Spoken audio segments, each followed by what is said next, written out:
حضرت ابو الحسن رحمۃ اللہ تعالی علیہ حضرت معاذ ابن جبل رضی اللہ تعالیٰ عنہ کے پاس بیٹھا کرتے تھے. فرماتے ہیں ان سے جو پیار بڑھا تو پھر میرا مصلی سے بھی بڑھ گیا. تابعی ہیں. فرماتے ہیں صحابی رسول سے محبت ہوئی تو ذکر سے بھی ہو گئی, پھر درود شریف سے بھی ہو گئی. محبت ان سے بڑھی تو پھر اللہ نے مسجد کا پیار بھی بڑھا دیا. آپ فرماتے ہیں کہ میری ہر وقت طبیعت چاہتی تھی کہ بس اللہ اللہ کروں, بس اللہ اللہ کروں, بس نہ میں ذرا تھوڑی جان چھڑاؤں لوگوں سے, کو 10 منٹ ملے تو میں کچھ 4 نفل پڑھ لوں, میں تھوڑا سا نہ بچوں لوگوں سے, اور مجھے تسبیح ملے تو میں نہ کچھ 400-500 دفعہ استغفار پڑھوں, سبحان اللہ الحمدللہ اللہ اکبر لا حول ولا قوت الا باللہ, میں نہ تسبیحات پڑھوں. فرماتے ہیں کہ بچے تھے گھر میں 6-7, غربت تھی, کام ملتا کوئی نہیں تھا, اور میں کام چور نہیں تھا, کام ڈھونڈتا تھا, پر اللہ کی قدرت کے کام نہیں ملتا تھا. فرماتے ہیں کہ میں نے ایک دن اپنی اہلیہ سے کہا کہ آج میں پھر جاتا ہوں کام ڈھونڈنے. تو میری بیوی بڑی فرما بردار تھی, پر اس دن نہ غربت کے ہاتھوں تنگ آ کے کہنے لگی آج نانا کوئی تو چیز لے کے آیا, تو مجھ سے بچوں کی بھوک نہیں دیکھی جاتی. یہ سب روگاں دا روگ محمد جس دا نام غریبی, کنڈ بلا کے لنگ جاندے نہیں دوست یار قریبی. آج نہ کچھ لے کے آیا تو میں بچے لے کے میکے چلی جاؤں گی. شیخ فرماتے ہیں کہ میں بڑا پریشان گھر سے نکلا, پر میں نے صبح سے لے کے زور تک کام ڈھونڈا, کام ملا کوئی نہیں. تو میرے دل میں خیال آیا چلو کام نہیں ملتا تو اللہ اللہ تو کرے نا, چلو بندوں کی مزدوری نہیں ملتی تو رب کریم کی عبادت ہی کرتے ہیں. فرماتے ہیں کہ میں نے نا فرات کے پانی سے وضو کیا نہر کے, شدید دھوپ تھی, ساتھ ریت تھی اور ریت تپ رہی تھی. میں نے اپنا رومال وہیں مصلی کے طور پر بچھا لیا, اور فرماتے ہیں کہ زور سے لے کر عصر تک نماز پڑھی, دھوپ بھی پورے زور پہ, پر میرے سجدے کا ذوق بھی پورے زور پہ. فرماتے ہیں سورج بھی چمک رہا ہے اور رب کی عبادت کا ذوق بھی پورے زور پہ. میں سجدہ کروں تو پھر میرا اٹھانے کو جی نہ چاہے. میرے استاد لکھا کرتے تھے, یہ ان کا شعر ہے, وہ کہا کرتے تھے مجھے سوز دے, مجھے ساز دے, اور مجھے نیم شب کا نیاز دے, دم سجدہ خود کو میں توڑ دوں, مجھے ایسا ذوق نماز دے. اور میں تیری بہار کا پھول ہوں, میں کھلا بھی ہوں تو تیرے لیے, مجھے میری شاخ سے توڑ لے, مجھے اپنی زلف کا ناز دے. بھائی فرماتے ہیں کہ عصر تک میں نے نفل پڑھے, دل ڈھلنے لگا, عصر کی نماز پڑھی اور میں وہاں سے چلا.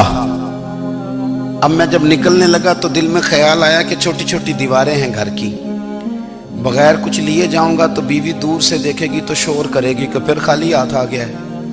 کہتے میں نے اپنی اسی رومال میں جس میں میں نے نماز پڑھی تھی نا, رومال میں کی آخی دے پنجابی جسافہ کہتے ہیں, اسی میں نا میں نے کچھ ریت بھر لی کہ وہ دور سے دیکھے گی تو سمجھے گی کچھ لے کے آیا ہے, چلو جا کے اسے بتا دوں گا کہ آج پھر مزدوری نہیں ملی.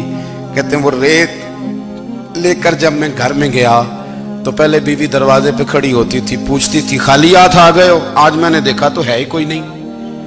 فرماتے ہیں میں اندر داخل ہوا, سلام لیے, کونے میں میں نے وہ رومال رکھ دیا اور میں نے آواز دی کہ بھلی مانس کہاں ہو؟ تو وہ کہنے لگی آپ منہ ہاتھ دھو لیں, میں روٹی لے کے آئی. میں نے کہا روٹی کہاں سے آ گئی, یہاں تو کئی دنوں کے فاقے, تو کئی دنوں کی غربت ہے, یہاں تو اس گھر میں تو فقیری ہے. فرماتے ہیں کہ وہ روٹی لے کے آئی اور اس وقت کی جو موجودہ نعمتیں تھیں, سمجھ لیں سلاد اچار ہر چیز ساتھ لائی. میں نے کہا کہ بچے کہاں گئے؟ کہنے لگی وہ کھانا کھا کے کھیلنے گئے, آپ کھانا کھا لیں آ جاتے. کھانا اس نے چن دیا. میں نے حیرت انگیز لہجے میں ساری نعمتیں اپنے دسترخوان پہ دیکھ کر کے بیوی سے پوچھا یہ کہاں سے آیا کھانا, بچوں کو تو نے کہاں سے کھانا کھلایا, یہ سارا کچھ کیسا ہے؟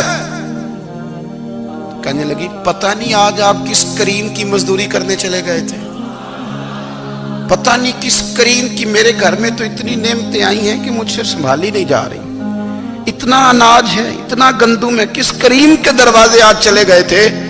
یہ کہتے کہتے وہ اٹھی اور اٹھ کر کے کہنے لگی پہلے بڑا کچھ آیا تھا, اب کیا لے آئے ہو؟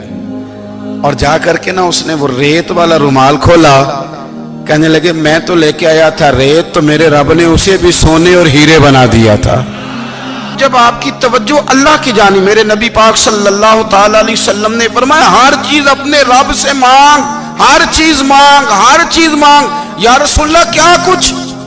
میرے محبوب نے فرمایا تیرے گھر میں نمک بھی ختم ہو جائے تو وہ بھی اپنے رب سے مانگا کر، تو مانگنا وہ تجھے دے گا، تو اس کی بارگاہ میں کشکول طلب دراز تو کرنا۔ اور ترمذی شریف میں عجیب لفظ ہے، رسول کائنات نے فرمایا، رب کریم فرماتا ہے جب میرا بندہ ہاتھ اٹھاتا ہے نا تو مجھے حیا آتی ہے کہ میں خالی کیسے لوٹا دوں اس کے۔ اتنے بڑے بادشاہ کی بارگاہ میں، او بھائی لوگوں سے عزتیں تلاش کرتے ہو تو وہ کیا تمہیں عزت دیں گے؟ وہ تو کل اچھا کہتے ہیں پرسوں برا کہنے لگ جاتے ہیں۔ لوگوں کے سامنے گڈ بک میں آنا چاہو گے تو وہ تو سویرے تمہارے بارے میں کچھ کہیں گے، شام کچھ اور کہیں گے۔ اپنی روحانی زندگی آباد کریں، اپنے مسلح کو وقت دیں، اور دنیا سے چھپ کر اس موبائل کو بند کر کے اور اپنے آپ سے بھی چھپ کے اور تنہا ہو کے چھپا کے سارا کچھ اپنے آنسو اپنے رب کی بارگاہ میں پیش کریں، اس کے حضور حاضری دیں۔ سنو نا ترمذی کی حدیث، اور اسے یاد رکھنا، نبی پاک علیہ السلام نے فرمایا اپنے دکھ لوگوں کے سامنے نہ بیان کرنا، سیٹھوں نوابوں کو نہ بتاتے پھرنا، دنیا داروں کے سامنے جا کے نہ رونا کہ میں تکلیف میں ہوں۔ فرمایا اگر دنیا داروں کو دکھ بتاؤ گے رب تمہیں کبھی غنی نہیں کرے گا، اور لوگ ہیں کہ الٹا مذاق اڑائیں گے۔ آپ کی جس سے بڑی پکی یاری ہے نا، پکی، وہ تب تک پکی ہے جب تک آپ نے 50,000 مانگا نہیں، اور جس وقت آپ نے کہہ دیا کہ میں مجبور ہوں میری مدد کر تو پھر ختم ہو گئی دوستی۔ لوگوں کی تعلقات آپ کے ساتھ تب تک ہیں جب تک آپ ان سے کوئی ضرورت وابستہ نہیں کرتے۔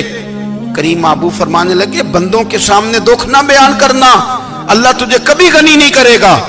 تو اپنے دکھ اپنے رب کو بتا، تو دعائیں مانگ، تو اس کی بارگاہ میں حاضر ہو، تو اس کے حضور عرض کر۔ فرمایا اپنے دکھ اپنے رب کو بتا، وہ جلدی کرے یا دیر سے کرے تجھے ساری دنیا سے بے نیاز کر دے گا، تجھے کسی کا محتاج نہیں رہنے دے۔